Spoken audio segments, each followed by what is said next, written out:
Bonjour à tous. Après 3 mois de fermeture, la plateforme MaPrimeRénov' a fait un très court comeback cette semaine. Un retour très attendu, mais malheureusement, c'est la panne. Et oui, on peut dire que c'est un redémarrage raté, une frustration pour les particuliers avec un projet de travaux, mais aussi tout le secteur de la rénovation énergétique qui s'était préparé. La raison, un afflux record de 150 000 connexions en 2 heures, soit 10 fois plus que d'habitude, ce qui a saturé le système.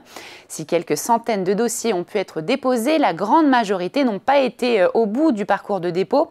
Pour rappel, seuls les logements classés E, F ou G sont désormais éligibles avec un plafond de 40 000 € de travaux et un quota serré de 13 000 dossiers d'ici la fin 2025, financés en 2026.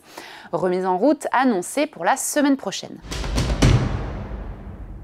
Et on poursuit avec votre santé et cette question, les dépassements d'honoraires sont-ils en train de devenir la norme en France ?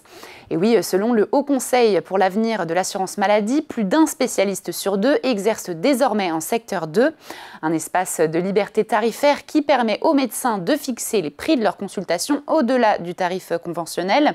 S'ils n'étaient que 37% il y a 20 ans, ils sont aujourd'hui 56% et la tendance s'accélère. Les 3/4 des jeunes installés choisissent désormais cette voie.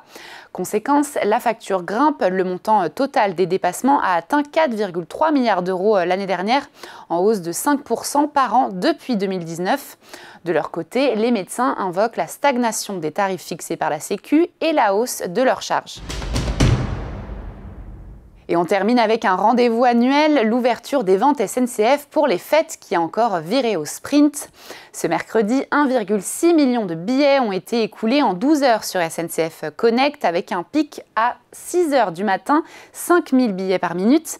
Une performance impressionnante, 3 fois plus de ventes qu'une journée classique, ce qui confirme l'engouement pour le train. L'année dernière, 1,7 million de billets avaient été vendus le premier jour. Un enthousiasme tempéré par la colère des usagers qui dénoncent l'envolée des prix dès l'aube avec des allers-retours qui ont doublé en un an. Une réalité que la SNCF justifie par son yield management, ce système de tarification dynamique. En tête des destinations les plus prisées, on retrouve Bordeaux, Marseille, Strasbourg, Lyon ou encore Montpellier. Et voilà, Parlons Cash l'hebdo, c'est fini. On se retrouve la semaine prochaine sur Boursorama.